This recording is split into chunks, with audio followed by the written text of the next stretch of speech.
Well, hello. I'm Mark Peikert, host of Working Blue, and joining me in bed today is porn star, porn icon, porn legend, Chris Stand. This is May. This is Mental Health Awareness Month. And so Chris wanted to sit down and go on the record talking about some of his struggles with mental health. And he asked me to interview him about it. So, Chris, we're here to talk about mental health. Mm-hmm. So it's so cliche, but it's very easy to assume that people who look like you do not struggle with mental health, or you don't have any problems, because you're an extremely attractive man. Oh, nice. I will stop. You're not an attractive man. No, keep going. No, but I think that it's something that's very easy to forget is just because you look a certain way, it doesn't mean that everything has gone your way all your life. No. And it doesn't. Depression can hit anyone. Anxiety is something that most people struggle with, especially right now. I have horrible anxiety a lot. Yeah. But your mental health really took a dip when you were younger. Yeah. I've always struggled a little bit because I didn't have a dad, so at school I was like, I felt a little left out. But it didn't really matter until my mom passed away, and then I moved to Paris. That was a little hard. I was like 16, 17 in a big city, so I was on my own. But when I moved to LA, it's kind of like the shorter version. When I moved to LA, it was great, and then after 2016, my visa didn't get approved this time around, so I had to go back to Paris. I went back to Paris, and then because I couldn't stay in Paris, I didn't have a job or anything, I went back to Marseille, and this is when it really started. It was pretty rough. So you were living on your own after your mother's death, but why were you on your own? Well, my sister and her husband, they took care of me. They became a legal guardian. But it was really hard. At the time, my brother-in-law didn't really quite understand what it was like to be gay, so it was really hard. And I didn't come out, but he will like do little jokes here and there about gay people and stuff like that, so it will make me really uncomfortable. And then one time I remember I went to work with my sister, and then she kind of called me out because I was hanging out with this guy in Paris. And then she said, "Hey, is that your boyfriend?" And I was like, "Ooh, bitch," clocked. So I told her no, but we were hanging out, and she was like, "It's okay if you are," like, blah, blah, blah. But so I came out, and then it was a little rough. Even with her boyfriend, or her husband, it was really always rough. I like certain clothes that it wasn't comfortable. Like, at the time, skinny jeans were it. So all I wore were skinny jeans, and I remember one time, Mika, the singer, like very colorful. So I had green skinny jeans, and we were about to go to my sister's dad for lunch or something. And he was like, "You can't wear this. You have to change. Like, I'm not comfortable with you being around me like this." And I was like, "Ugh." So it was back and forth. It was hard. So that didn't help being like repressed all the time. Yeah. And then I moved to Paris, and I was finally on my own. And then I was doing it all. From like being very closeted or not being able to do whatever I wanted because I was alone. I started to wear makeup. I had longer hair. I was like, "Yes, bitch!" all the fucking time. It was intense. But then I finally got the opportunity to move to LA, so I took it, and it was great because I've always wanted to be here. So I had visa, and I reapplied, and the third or fourth time that I reapplied, it got denied. So technically in 2016, I had to go back. So I went back with Hailey, my dog. And then I stayed in Paris with friends for a few weeks, and then I had to go back to Marseille because it's not like I crashed with my big dog and my ass on my friend's couch forever. And then this is when it started to become really intense. Because at first I stayed with my sister for a day or two, but then they were always like, "Oh, you can't stay here, you can't do that." I was drinking a lot also because that was the only thing that would help, like being depressed. So I was drinking and drinking. And then my sister was like, "You can't stay here, we have the kids, like that's not cute." So I went to my grandmother, which I hate. This is probably like the most, like I hate her. When I was a kid, she always preferred my cousin. she's the type of woman that she was so fat she couldn't outrun me, so she would wait for me to get in the bathroom to block me, and then she would bite me. She would bite you? Yeah. Where? She would grab my arm, or one time she bit me right here, and I remember I had like a mark, and her fucking stink-ass breath was on my arm. So I had to call my mom. She was still alive at the time, and she like flipped. I think she hit her too. Anyways, it was not cute. Yeah, I hate my grandma. Anyway, so I stayed with her because I didn't have a choice. And my dog is the most like calm and tempered dog, but she will find anything to just like annoy me. There was a scratch on the top of the wall at some point, and she's like, "Oh, your dog is scratching my walls," and I'm like, "I can't even reach that high. What the fuck are you talking about, you nasty cunt?" So yeah, it got really bad. We got into fights, especially verbal. She's a cunt. I never liked her anyway. So basically, I just ended up on the street for a while with my dog. So how long were you homeless? Yearish. And sometimes I had friends that would like either visit Marseille because they had a house or something. So I would just be like, "Hey, yeah, let's hang out," and I would sleep there and finally get a shower and food and hang out. But yeah, it was fun. So what were you doing? Were you sleeping in parks on the street? I will mainly sleep on the beach because it's warmer and then the sand is more comfortable than the concrete. Of course, yeah. So I'll go to the beach, and then because I still had like normal clothes, and my dog, people will be like, "Oh, he's just a kid who just got drunk and fell asleep on the beach," so nobody really paid attention. So what were you? I mean, what was getting you through that time? Drinking, lots of drinking.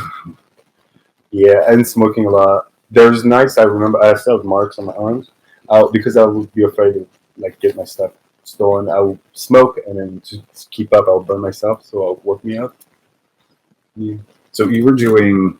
I mean, we've talked about it a little bit before when we did your tattoo videos or social media. You were doing. I didn't know about the cigarettes, but you were doing some self-harm. Yeah, that came after I got a job at some point, so I would work in retail at the store that I fucking hated. And then the first couple of weeks was great because it was a new job and I had fancy clothes because it was a fancy store. Anyways, and then it started again, depression. So I remember we started at 10 at this big ass mall in Marseille by the Vieux-Port, like the beach. It was really nice. So I will get earlier, I'll get up, I'll go to some sort of French 7-Eleven, get a lot of beer, get some vodka, and I would chug this. I remember I chugged 8 beers and 2 or 3 shots before going to work. And I would brush my teeth and get gum. So, because when I drink, I'm usually like happier and nicer. But I had to constantly drink, even throughout the day. I had to drink. And then after a couple of weeks doing that, this is when I started to cut at work because I couldn't bear it. Like, people were so annoying. They act like they're a millionaire and then they just don't know anything about the clothes, the fabric. And I was like, oh, shut the fuck up, it's easy. Just get it. So you were going into the break room and cutting on your chest? No, I started with my arm. So we had the booth. It's like Barnes or whatever. So each store, they had a store touring actually in the mall, but then there's I think it was called Printemps. It's like, Macy's, they have different booths with the brand. Yeah. So I was in that specific booth, and then there was like a little office, and then I don't know, I was doing something on the computer, like a stock check or whatever, I don't know. And then for some reason, I started to cut with pair of scissors. That was not cute because that takes a while. It takes a lot of strength and then persistent to get a cut. So I started with the scissors, and then from the scissors, I moved on to razor blades. So when did you realize the extent of what you were doing? When did you realize you had to get help and stop? Well, there was one night I was so depressed that I heavily started to drink, and then I took a lot of pills. And honestly, if I hadn't gone to the hospital, I would probably be dead. But then, so I started heavily to drink, and then I probably took like 15 milligrams of Xanax, and I took like something to sleep as well. And then I started to see blurry and then passing out because of the medication. And Hailey, my dog, for some reason, she started to panic. She started to bark, and she was very agitated, and like it was in the room, and she'd like freak out. So I panicked and I called a friend, and then next thing I know, I woke up 3 days later in the hospital. And I got to pump my stomach. What is it like to wake up and have lost 3 days? I had no idea because I don't remember it. I'll Remember remember. realize it when you wake up and you realize that you were unconscious for 3 days. I don't know. I had a glimpse of the nurse smacking me to say you need to stay up or keep your eyes open. That's the only thing I remember. And then when I finally opened my eyes, because I was like, they found my stomach and blah, blah. The only thing I saw was my sister, and she started to yell and blah, blah, blah. And I was like, whatever, just put me back to sleep. But yeah, no, they discharged me from the hospital, and I went back to work, but it didn't really stop the cutting. It got worse and worse. So when did you finally realize that you had to stop? What That was prompted it? not so long ago.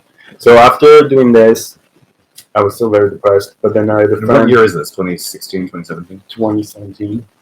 After this, I kept like wandering around, didn't know what to do. It was terrible. I was still trying to get my visa to get back here. Because the only thing I knew is that I needed to come back to America. But in the meantime, I had a friend in Germany. This is when I started trouble. He was like, "Well, just come to Germany, Hamburg, and then we'll find you a job and we'll figure something out." So he picked me up in Paris, and then we went from Paris. We went down to the south. We went to Switzerland, Italy, and then we ended up in Germany. So we did a travel, and that was nice. I did so many things with Hailey. It was great. And then when I went to Hamburg, the city was cute. It was nice, very clean, and people were, well, it was fine. So I got a job at this gay bar, but then it was a struggle. After 2 weeks of working, I was like, I'm not having it. It was so bad, and I hated it. So that got really, really bad too. And I started to cut even worse, and then I ended up in the hospital in Germany. By the way, I'm sure they're still waiting for that bill. But then, so I quit that job. Well, I think I got fired because they're like, you can't drink on the job. I'm like, it's a bar. Shut the fuck up. So after that, I finally got the note that my visa was approved. So finally, I went back to Paris, gave my passport, and I flew back with Hailey to LA. And were you still self-harming in LA? Yeah, because I had like the damages from being in Paris for so long, and for like almost a year, I was still not okay.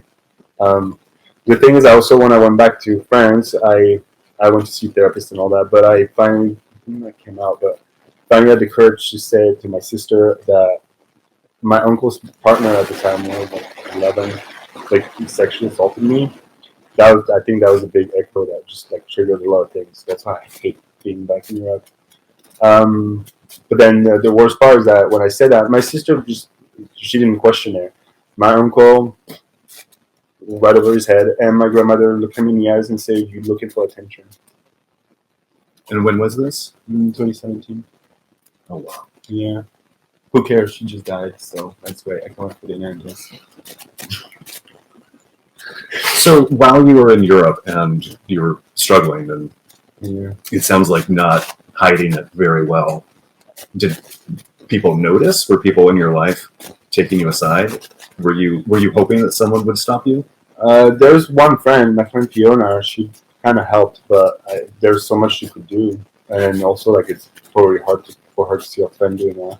Yeah. And then she has her own life too, so it's not like I was very self-destructive, so it was really not fun. Yeah. So when you got to LA, what? I got to LA and I was like kind of started to date this guy, and I really liked him at first, but then I was some sort of like a trophy guy. He wanted to go out every single night, and he wanted to go to this, at the time, there was a gin bar. He wanted to go to this bar, and he was like, "You need to meet my friends." I'm like, "Well, if your friends want to meet, they can come to our place, and then we can have like fun time at the apartment. I don't need to go to bars every fucking 5 minutes." And then I don't think he was very healthy up there either. It turned out to be really, really bad. And then, I remember one night I decided to leave because there's a lot more to the story, but I got fed up, so I tried to leave. And fair enough, I'm like 6'2", he was like 5'10", And then, so we couldn't really do anything to, like, physically to me, even though he tried. But then I tried to leave, and he lunged at my dog, Hailey, and then I lost it. I was like, "You're done." And then I get finally onto the street, and he starts screaming, "Help! Call the police!" And we're here like, "What the fuck are you talking about? If someone needs to call the police, it's me. Like, you psycho." So I finally get out. I called a friend.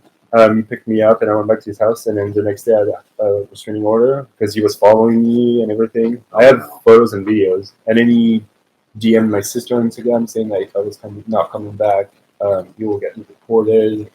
You cannot treat an American citizen like this. You nobody. And I'm like, oh yeah, really? So that didn't help my depression.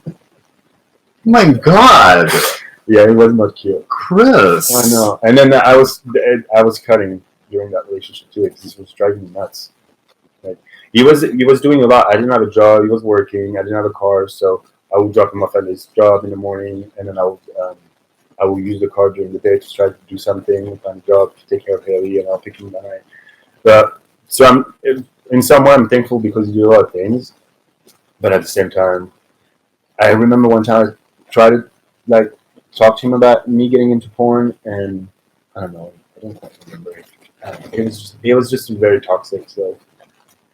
So when did you realize that you needed to start taking steps to manage your mental health? To be honest, for me, it was just finding a balance and being more dependent. Yeah. So when I finally got into porn and I was making money, everything like helped and got better. I mean, I'm still having issues sometimes, but being independent, having my own place now, being able to buy my food or my dogs or my clothes or anything I want, that really helped. So some people need more therapy, more doctors and stuff like that. And I went to the doctors. I went to see a therapist for a while at the center, LGBT center. But to be honest, like having a stability and a job, that really helped. Well, it sounds like for a long time you found yourself in really toxic situations, whether that's a job that was making you miserable or bad family dynamics or a bad relationship. Yeah. And so it sounds like once you started finding your own independence and making a life for yourself, things kind of clicked into place. Yeah, for me that was like that. I know some people just have the best job, they make money, and then still not enough. And okay, so everybody's different. I kind of find that balance. So. But I think what's really interesting about your story is that's not really the trajectory that the porn world. That's not really the trajectory that people associate with the porn world. That starting working in porn helped your mental health. Yeah, usually the stories are like scary. Oh no, it's going to destroy you. I know. They always think. I mean, it's kind of true a little bit, but porn is not only associated with mental health and drug addiction. Like, it helps a lot. It helped me, so I have nothing like negative to say about it. Well, I mean, I think that it's just a completely different dynamic now. I think that most of the new porn performers are using it in a really healthy way, and it's not. Yeah. Plus, with all the platforms, we don't even have to. I love working for studios because I love to be on set. But yeah, I guess. A lot of performers just prefer to do their own thing, and that works too. So, yeah. So, at what point in your LA time or in your California time were you working for that escort agency? Oh my God, that was way Sebastian. That was way before. That was. Was that your first stint in? That was kind of like. It was my first real like fun job because I remember I was getting paid $80 an hour, plus travel, and I worked a lot at the time. And it's called men's servant. So basically, for bachelor parties, you're just like a gentleman who goes and just does whatever the ladies wanted. It was pretty fun. Drinks. Pour drinks. And when we were in LA, we had to wear a tux, and when we went to Palm Springs, we arrived in a tux, and because it was so hot. But we had like a T-shirt that says "men's servant," and it was really fun because the girls were like. There was one time that girl was like kind of pushing it, so I had to like tell her to back off. But otherwise, they were all very respectful, and it was so much fun. And I love because I'm so OCD. When I would go in the house and then there was a mess in the kitchen while they were cooking outside or doing something, tanning, I would just clean everything. And I'm like, oh my God, here was a big tip at the end of the shift. I was like, yeah. Just doing dishes in your tux. Yeah, Yeah, it was a lot of fun. I don't know if this company is still around, but it was a lot of fun working for them. So it sounds like you're always happiest when you're able to occupy yourself with something that is rewarding in some way. Yeah, everybody, when you work and make money, I guess. I know so many people have, the mediocre 9-to-5 job, Yeah. and they work and then they live their life outside of that. And I think that you and I are the same. We need something that's more fulfilling. Yeah. To be doing something that we actually want to be doing. Mm-hmm. Yeah, no, I need to be doing something, otherwise I go crazy. Like even if I'm at the house, like earlier, I was waiting to come here, and I had like an hour to kill, and I started to watch TV, and I was after 20 minutes, I was like, oh, well, there's a stain right there. I need to, unless I'm sleeping, I need to move. I can't. It's like very frustrating. And so you stay so fit. You're always clean. I'm not so fit, but yeah. I don't know why. I can't just lay down. I'm always like, oh, I can run an errand. Oh, I can take my dog out.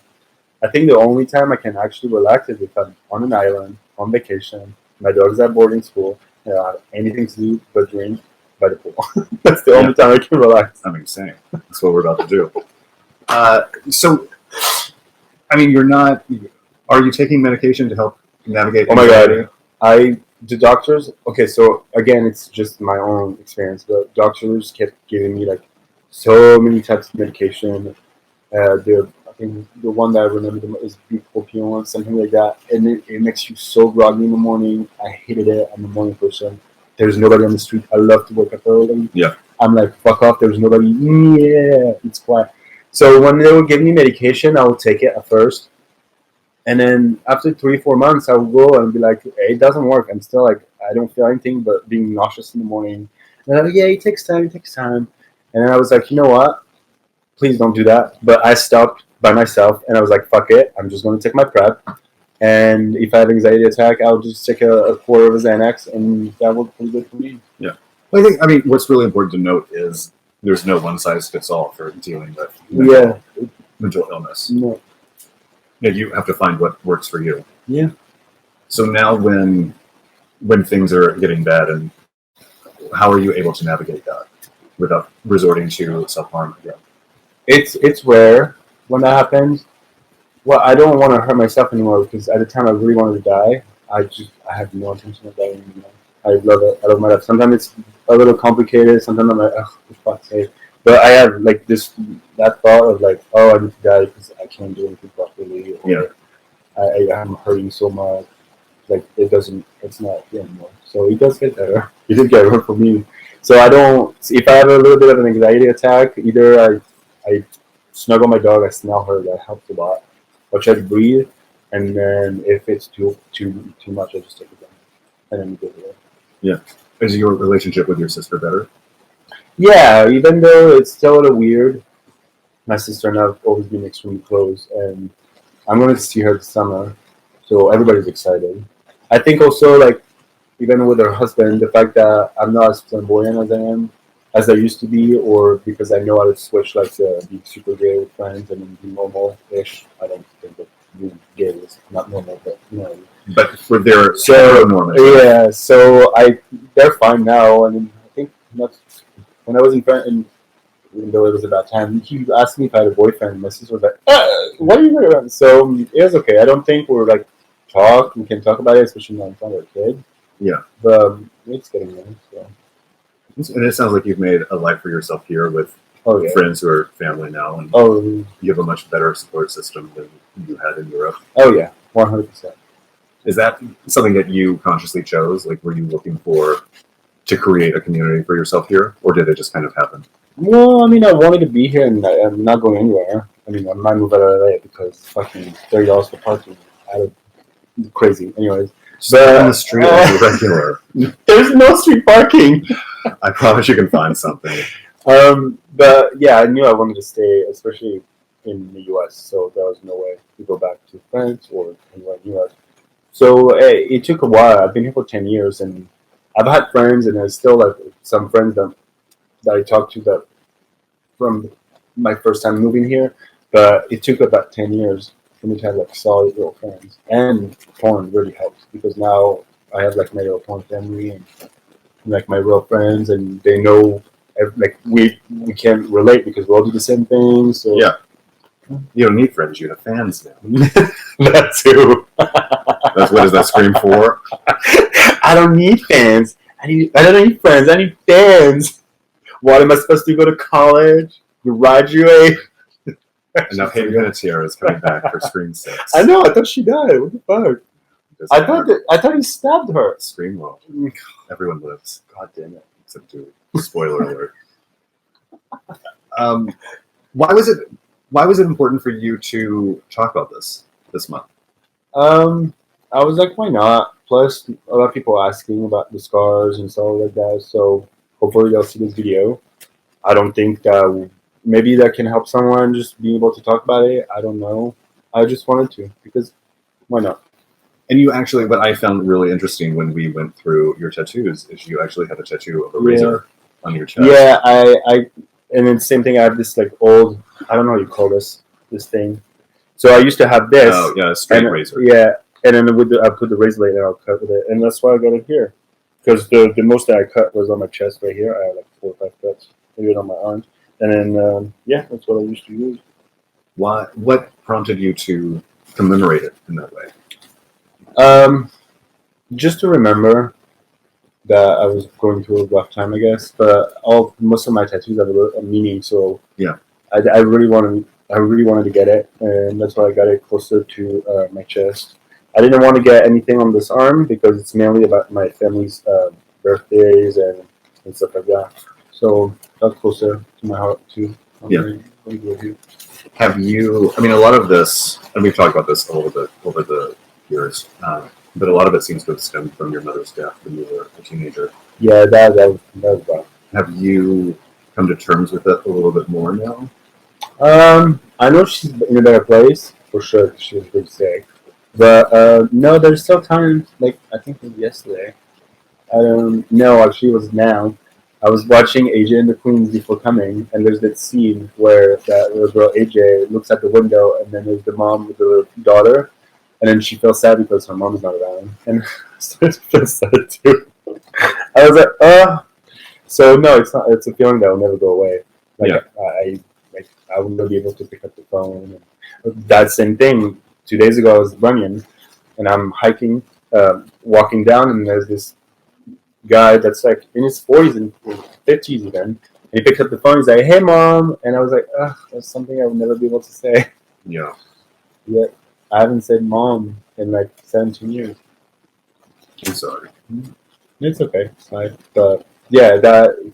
Well, Kanye Reeves said something about grief. I don't quite remember the quote, but basically it says that it changes shape, but it never goes away. It was a beautiful quote. I just can't figure out what it is. Yeah. But I mean, it sounds like you've learned how to fold it into your life better.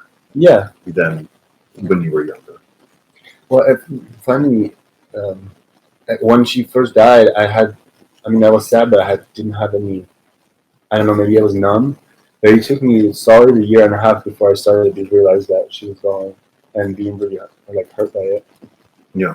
Like even at the funeral, I was just stunned. I was like at the funeral and I was sitting, and then there was this fucking comeback that I don't know why I started to scream and cry. Oh, Genevieve! And my sister and I were like, "Who the fuck is she? Like, get her out!"